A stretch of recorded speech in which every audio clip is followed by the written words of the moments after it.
దేవుడవై మాకిచ్చితివి ఎంతో గొప్ప శుభదినము. మా దేవుడవై మాకిచ్చితివి ఎంతో గొప్ప శుభదినము. మేమందరము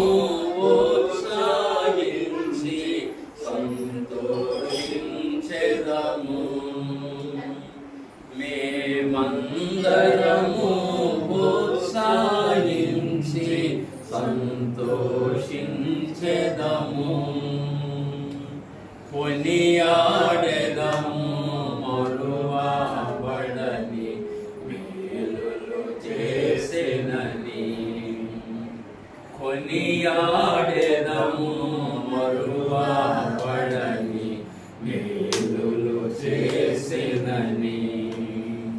స్తుతియు మహిమ ఘనత నీకే యుగ యుగముల వరకు. ఎంతో నమ్మదగిన దేవా. హెబ్రీయులు రాసిన పత్రిక 5వ అధ్యాయం అండి. 5వ అధ్యాయము 12, 13, 14 వచనాలు చదువుకుందాం. కాలమును బట్టి సూచితే మీరు బోధకులుగా ఉండవలసిన వారై ఉండగా దేవోక్తులలో మొదటి మూల పాఠములను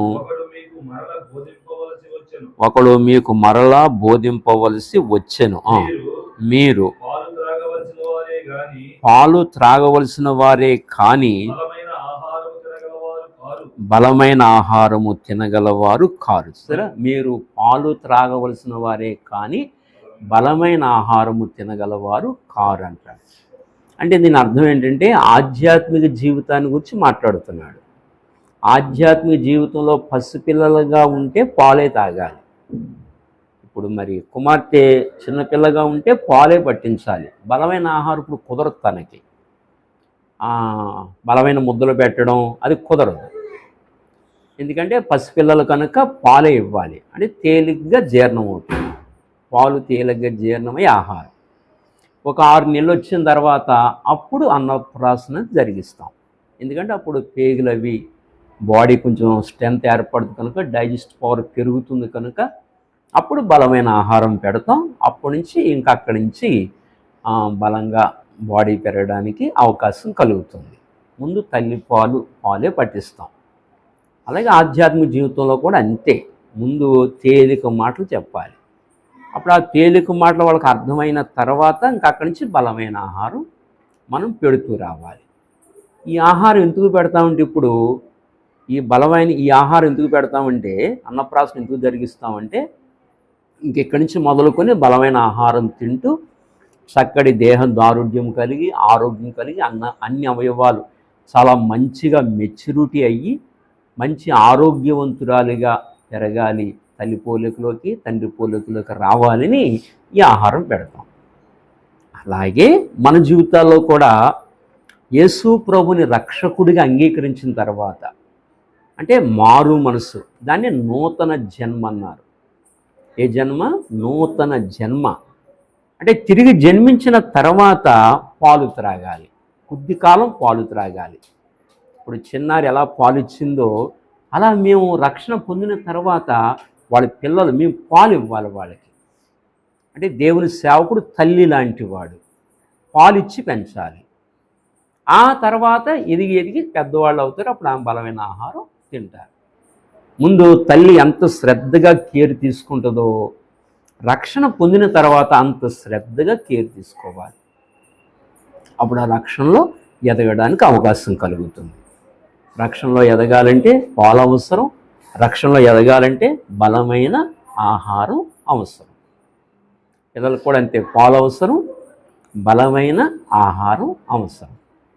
అందుకే అన్నప్రాసన 6 నెలలు వచ్చిన తర్వాత అన్నప్రాసన అనేది ముట్టిస్తాం. అంటే అప్పుడు బాడీ బలమైన ఆహారం అంటే కొంచెం ఆహారం గట్టి ఆహారం తీసుకుని అరిగే ఆ స్థితిలోకి బాడీ వస్తుందన్నమాట.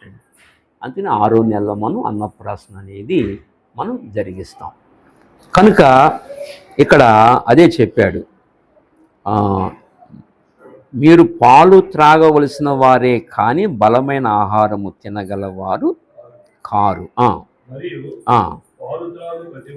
పాలు త్రాగు ప్రతి వాడును శిశువే కనుక నీతి వాక్య విషయములో అదిగో అనుభవం లేనివాడై ఉన్నాడు. నీతి వాక్య విషయములో శిశువులుగా ఉండిపోతే అనుభవం లేనివాడు అయిపోతారు, దేవునిలో అనుభవం లేనివాడు అయిపోతారు. అందుకే దేవుల్లో ఎదగాలి. ఇప్పుడు ఈ పిల్లలు ఎలా ఎదుగుతారో అలాగే ఎంత ఉంది పాప చాలా చిన్నది, తర్వాత ఎంత అవుద్ది, మనంత అవుద్ది. అలాగే ఆధ్యాత్మిక జీవితంలో కూడా మనం కూడా ఎదగాలి. దేవుల్లో పుట్టిన తర్వాత ఎదగాలి, అందరం కూడా ఎదగాలి. ముందు దేవుల్లో పుట్టాలి. ఇప్పుడు తిమోతిలు గారు ఉన్నారు, దేవుల్లో పుట్టాలి ఆయన. ఏమండి, మరి తెలియదు కదా దేవుడు అంటే ఏంటో తెలియదు కదా ఆయనకి. ఒకప్పుడు మాకు తెలియలేదు, ఇప్పుడు తెలిసింది. ఇప్పుడు ఈ దేవుడి పేరు ఏంటంటే రక్షకుడు. దేనికి రక్షకుడు అంటే ఆత్మకు రక్షకుడు. అంటే దేని నుండి రక్షిస్తాడు ఆత్మని అంటే అగ్నిగుండం నుండి తప్పిస్తాడు. ఈ లోకాన్ని విడిచిపెట్టిన తర్వాత అగ్నిగుండం ఉంది, అగ్నిగుండంలోకి వెళ్లకుండా తప్పిస్తాడు. మనందరం ఏం చేసాం? పాపులమి. చూపుల ద్వారా, మాటల ద్వారా, ఆలోచన ద్వారా మనందరం పాపులమి. మనలో దోషాలు ఉన్నాయి. దేవుడు మనలాంటి వాడా? మనం అబద్ధాలు ఆడతాం. దేవుడు అబద్ధాలు ఆడతాడా? తిమోతిలో చెప్పండి, అబద్ధాలు ఆడతాడు దేవుడు? ఆడు. మరి మనం చెప్పాలి, మనం ఆడతాం. మరి దేవుడు ఆడతాడా? ఆడతాం. మరి మనం అబద్ధాలు ఆడుతున్నాం, మనమేమో బూతులు తిడుతున్నాం, మనమేమో కోప్పడిపోతున్నాం, మనం చెడు కార్యాలు చేస్తున్నాం కదా. మరి ఆయన ఏమో అలాంటివి ఏమీ చేయడు. మరి ఈ లోకాన్ని విడిచిపెట్టేసిన తర్వాత మనం చేర్చుకుంటాడా? చెప్పాలి, చేర్చుకుంటాడా? చేర్చుకోడు. ఎందుకని? ఆయన పరిశుద్ధుడు, మనమే చెప్పాలి పాపులమి. ఇది అందరూ ఎరగాలి, ఇదందరూ ఇది తెలుసుకోవాలి. ఇది అందరం ఎరగాలి. మనమేమో పాపులమి, ఆయన పరిశుద్ధుడు. మనం ఎప్పటికైనా లోకాన్ని విడిచిపెట్టాలి కదా. పుట్టుట గిట్టుట కొరకని ఉంది కదా. మరి ఎవరైనా ఎప్పుడు ఉండిపోతాం ఇక్కడ? ఉండం. పెద్దోళం అయిన తర్వాత లోకాన్ని విడిచిపెట్టాలి కదా. అప్పుడు మరి ఆత్మ ఎక్కడికి వెళ్తుంది? ఆత్మ ఎక్కడికి వెళుతుంది? మరి గొప్ప ధన్యత ఏంటంటే ఈ అన్నప్రాసన ద్వారా కూడా సువార్త ప్రకటించబడుతుంది. అది గొప్ప ధన్యత, అది మన భాగ్యం. ఈ చిన్న కార్యక్రమం ద్వారా కూడా ఎక్కువ బిడ్డలకి సువార్త ప్రకటించబడుతుంది. అదే కావాలి మెయిన్ మనకి. కనుక మనం లోకాన్ని విడిచిపెట్టిన తర్వాత మన ఆత్మ ఎక్కడికి వెళ్తుంది? మరి ఈ పాపములో ఉండి చనిపోతే అగ్నిగుండానికి వెళ్ళిపోద్ది. అంటే అగ్నిగుండానికి వెళ్లకుండా దేవుడే మన కొరకు దిగొచ్చారు. పరలోకము నుండి దిగొచ్చి ఏం చేశారంటే మనం చేతి ద్వారా చేసిన పాపాలకి ఆయన చేతుల్లో మేకులు. వింటున్నారా శ్రీను? వింటున్నారు ఈ మాటలో? బాగా అర్థమవుతున్నాయా? మనం చేతి ద్వారా చేసిన పాపాలకి ఆయన చేతుల్లో మేకులు.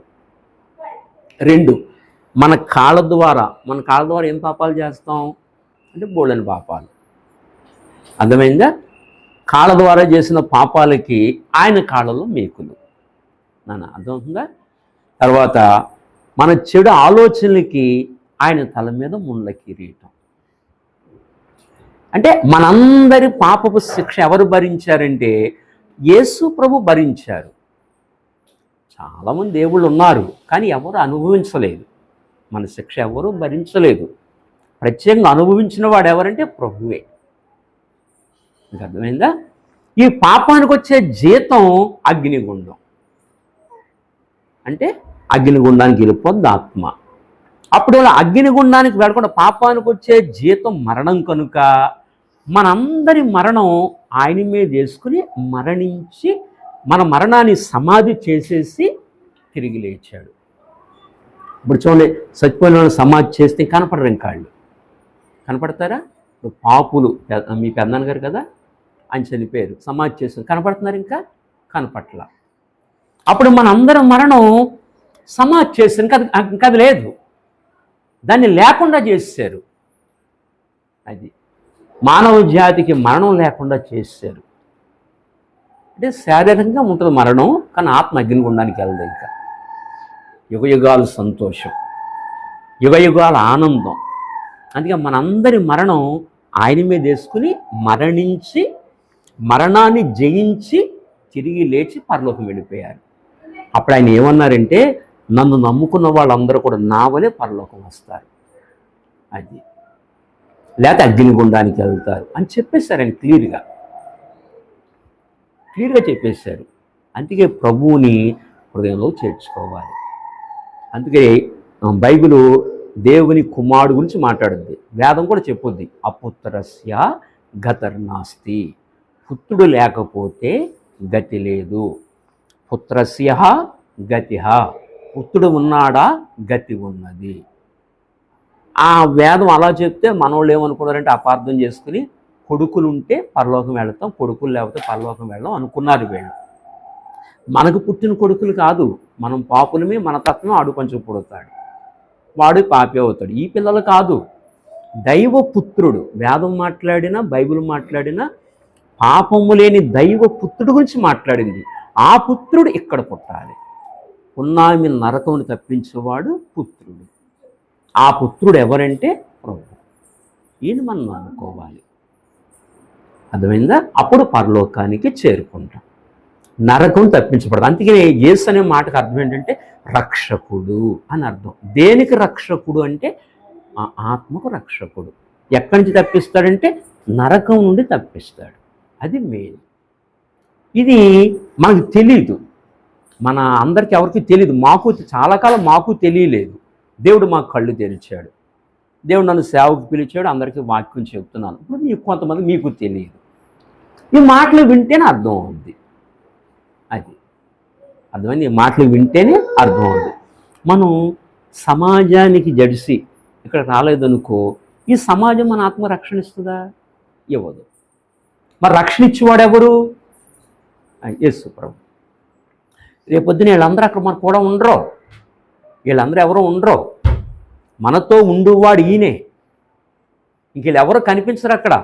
ఎక్కడ వరకు అంటే ఇక్కడ వరకే. తల్లని, తండ్రిని, భార్యని, భర్తని, ఈ భావబాంధవ్యాలన్నీ ఇక్కడ వరకే. ఇది దాటి అవతలకి వెళ్తే ఇంకెళ్ళి ఎవరు కనిపించరు మనకి. అక్కడ కనిపించేవాడు రక్షకుడే.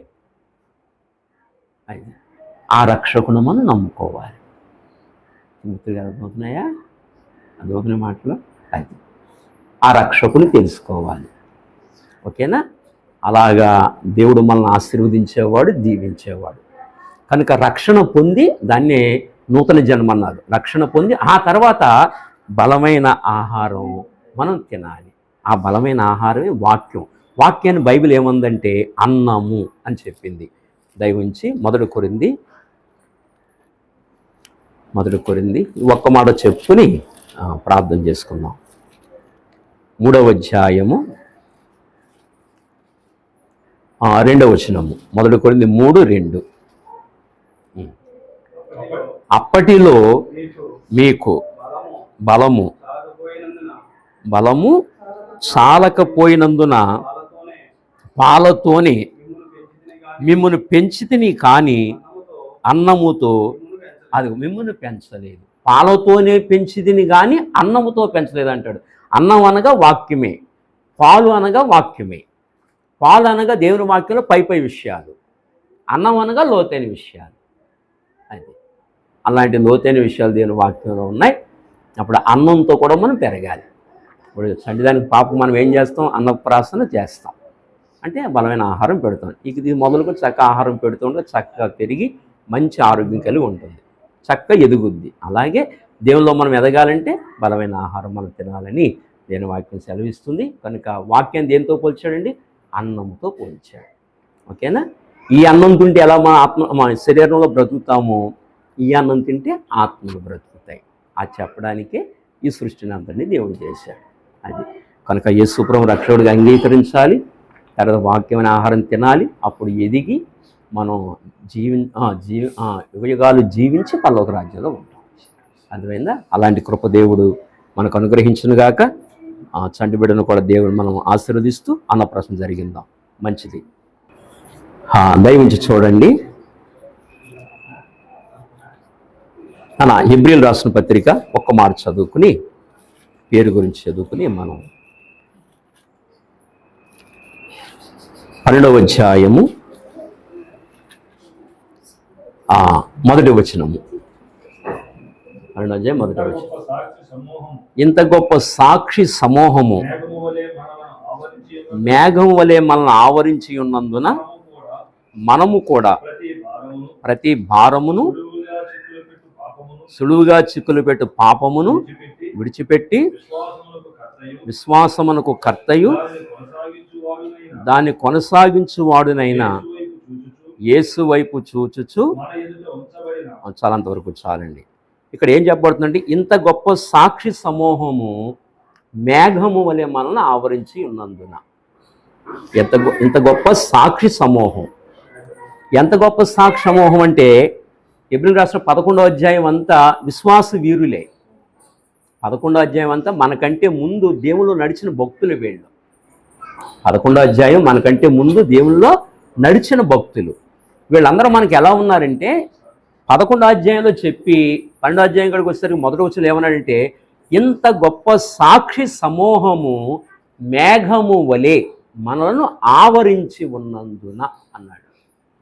ఇంత గొప్ప సాక్షి సమూహము మనల్ని ఎలా ఆవరించారంటే మేఘము వలె మనలను ఆవరించి ఉన్నారట. ఇవాళ క్రీస్తులో మనం ఉండటం కాదు, భూమి పుట్టిన నాటి నుండి భక్తులు నడుస్తున్నారు దేవుళ్ళలో. వీళ్ళందరూ ఎలా ఉన్నారంటే మనకి గొప్ప సాక్షి సమూహంగా ఉన్నారు. ఎలా ఉన్నారంటే మేఘము వలె ఆవరించారు. మేఘం ఎక్కడుంటుంది? చాలా ఎత్తులో ఉంటుంది. మేఘం దేనితో నింపబడుద్ది? నీళ్లతో నింపబడుద్ది. కనుక మేఘం దేని గుర్తు? పరిశుద్ధాత్మ దేవునికి గుర్తు. అర్థమైందా? మేఘం చల్లగా ఉంటుంది, మేఘంలో నీళ్లుంటాయి, మేఘం చల్లగా ఉంటుంది. మేఘము పరిశుద్ధాత్మ దేవునికి సూచన. అర్థమైందా? అంచేత ఆ అర్థాన్ని ఇచ్చే పేరు ఇప్పుడు మనం పెడుతున్నాం పాపకి. ఓకేనా? నేను ఒక అక్షరం కలిపాను. ఓకేనా? ఆ కలిపి నేను ఆ పేరు పెడతా. ఓకే, మంచిది. సాక్ష్యానికి గుర్తు, సాక్షిగా ఉండాలి. మేఘం దేని గుర్తు అంటే పరిశుద్ధాత్మకు గుర్తు. ఇశ్రాయేలు ప్రజలు 40 సంవత్సరాలు నడిస్తే ఆ పైన నడిచింది అరణ్యంలో. అలాగున మేఘం పరిశుద్ధాత్మకి సూచన. ఆ అర్థాన్ని ఇచ్చే పేరు మనం పెడదాం. పరిశుద్ధుడైన తండ్రి, మమ్మల్ని మిక్కిలిగా ప్రేమించిన మా కన్న తండ్రి, ఈ ప్రత్యేకమైన సమయంలో నాయనా మా ప్రియుల కొరకు ప్రార్థన చేస్తున్నాం. ఈ ప్రత్యేకమైన సమయంలో కుమారుడు అంగర శ్రీను, అలాగే తనకిచ్చిన భార్య చిన్నారిని బట్టి ఆయన నీ సన్నిధిలో ప్రార్థిస్తున్నాం. ఆ దంపతులను ప్రేమించి వారికి అనుగ్రహించిన కుమారుడు, వారికి అనుగ్రహించిన కుమార్తెను బట్టి ప్రార్థిస్తున్నాం. అంతేకాదు ఆ శ్రీను వారి యొక్క తల్లిదండ్రులు మరి అంగార సుబ్బారావు గారు వారైతే లేరు, కానీ జ్ఞాపకం చేసుకుంటున్నాం. అలాగే శ్రీను వారి తల్లిగారు సీతామహాలక్ష్మి గారిని బట్టి, సీతారామలక్ష్మి గారిని బట్టి ప్రార్థిస్తున్నాం. వారిని ప్రేమించి వారికి ఇచ్చిన కుమారుడు శ్రీను, కోడలు చిన్నారి, వారి బిడ్డలు, వారికి ఇచ్చిన కుమార్తె అల్లుడు గారు, వారికి ఇచ్చిన బిడ్డల కొరకై ప్రార్థిస్తున్నాం. అలాగే చిన్నారి తల్లిదండ్రులు ప్రియులు కట్టా సత్యనారాయణ గారు, అలాగే పార్వతి గారు, వారిని బట్టి కూడా ప్రార్థిస్తున్నాం. వారి కుమారుడు శ్రీని గారిని బట్టి, వారికి ఇచ్చిన భార్యను బట్టి, వారికి ఇచ్చిన సంతానాన్ని బట్టి కూడా ప్రార్థిస్తున్నాం. ఉభయ కుటుంబాలను బట్టి, వారి తల్లిదండ్రులను బట్టి ప్రత్యేకంగా ప్రార్థిస్తూ, ఇప్పుడు రక్త సంబంధులు ఉన్నారు వారందరిని బట్టి కూడా ప్రార్థిస్తున్నాం. మా ప్రియులు కట్టా సత్యనారాయణ గారు, వెంకటలక్ష్మి గారు, విద్య ఆదినారాయణ గారు, శ్రీలక్ష్మి గారు, వారికి ఇచ్చిన బిడ్డలు, త్రిమూర్తులు గారు, అలాగని ధనలక్ష్మి, వారికి ఇచ్చిన బిడ్డలు, ఇంకా ఇక్కడ రమేష్ వారి తల్లి గారు ఉన్నారు, వారిని బట్టి, ఇంకా నాయన మరి కుటుంబ రక్త సంబంధులు ఉన్నారు వారందరినీ కూడా పేరు పేరు వరుసను జ్ఞాపకం చేసుకోండి. అలాగే ముఖ్యంగా పెద్దలు కట్టా వెంకన్న గారిని బట్టి, చంద్రావతి గారిని బట్టి వారికి వచ్చిన బిడ్డల కొరకై ప్రార్థిస్తూ, మరి ముఖ్యంగా మరి కట్టా నాయన వెంకటేశ్వరరావు గారు, వారి సతీమణి గారు, వారికి ఇచ్చిన బిడ్డలు, మరి ఇంకా మిగిలిన వారి అన్నదమ్ములు, వారి తమ్ముళ్ళందరూ వారికి ఇచ్చిన కుటుంబాల బిడ్డల కొరకై ప్రత్యేకంగా ప్రార్థిస్తూ, ఈరోజు శ్రీను చిన్నారిని ప్రేమించి మీరు ఇచ్చిన కుమార్తెకు నామకరణం చేయడానికి, 2 అన్నప్రాసం చేయడానికి మీ దాసులుగా మేము కుటుంబ సభ్యులతో కలిసి మీ సన్నిధిలో ఆనందిస్తూ బిడకి ఈరోజు పేరు పెట్టడానికి, అలాగునే అన్నప్రాసం చేయడానికి మీరు ఇచ్చిన ఈ మంచి సమయాన్ని బట్టి మీకు వందనములు స్తోత్రాలు చెల్లించుకుంటూ, కుమార్తెని దీవించి మీరు ఆశీర్వదించమని, దేవుని దయలో మనుషుల దయలో జ్ఞానంలో వయసులో వర్ధిల్లినట్లుగా కుమార్తెని దీవించమని, ఆశీర్వదించమని కోరుకుంటూ, ఇప్పుడు అన్నప్రాసం జరిగిస్తూ ఉండగా చక్కగా ఆహారం కుమార్తె దినదినము తీసుకుంటూ చక్కటి దేహ దారుఢ్యము కలిగి, చక్కటి ఆరోగ్యము కలిగి, దినదినము కూడా అన్ని అవయవాలు మంచిగా మెచ్యూరిటీ అయ్యి చక్కటి ఆరోగ్యాన్ని పొందుకోవడానికి నీ కృపను దాయిచ్చామని కోరుకుంటూ, ఈ కార్యాన్ని బట్టి నీ నామానికి మహిమ ఆరోపించుకుంటూ, ఇచ్చని బహుమానము గర్భఫలం యెహోవా ఇచ్చు బహుమానం అన్నావు. ఈ గర్భఫలం బిడ్డలకు మీరే దయచేశారు కనుక నీకే మహిమ ఆరోపిస్తూ మీ వందనాలు చెల్లించుకుంటూ ఈ కార్యం చేస్తుండగా సహాయం చేయమని కోరుకుంటూ యేసు నామములో అడిగి వేడుకొనుచున్నాము తండ్రి, ఆమేన్. పరిశుద్ధమైన తండ్రి, సమయంలో తండ్రి యొక్కయు కుమారుని యొక్కయు పరిశుద్ధాత్మిక నామములో అనగా త్రియేక దేవుని యాకనామని యేసు నామములో ఈ కుమార్తెకు సుమేఘన అని నామకరణం చేస్తున్నాం. ఇది మొదలుకొని సుమేఘన మీరు దీవించి మీరు ఆశీర్వదించమని, దేవుని దయలో మనుషుల దయలో జ్ఞానంలో వయసులో వర్ధిల్లినట్లుగా సుమేఘన దీవించి మీరు ఆశీర్వదించమని, ఒక సాక్షిగా పరిశుద్ధాత్మ పూర్ణురాలై నీ కొరకు జీవించే కృపదాయిచ్చామని కోరుకుంటూ మీకు అప్పగించుకుంటున్నాం. ఇప్పుడు ఈ సమయంలో ఆయన సుమేఘనకి అన్నప్రాసం జరిగిస్తూ ఉండగా దీవించి మీరు ఆశీర్వదించమని కోరుకుంటూ, ఆహారాన్ని పరిశుద్ధపరచండి, ఆ యొక్క మంచినీళ్ళు కూడా పవిత్రపరచమని కోరుకుంటూ మీకు వందనములు స్తోత్రాలు చెల్లించుకుంటూ, తండ్రి యొక్కయు కుమారుని యొక్కయు పరిశుద్ధాత్మిక నామంలో అనగా త్రియేక దేవుని యాకనామని యేసు నామంలో మరి సుమేఘనకు అన్నప్రాసం జరిగిస్తుండగా దీవించమని కోరుకుంటూ యేసు నామంలో అడిగి వేడుకొనుచున్నాము తండ్రి, ఆమేన్.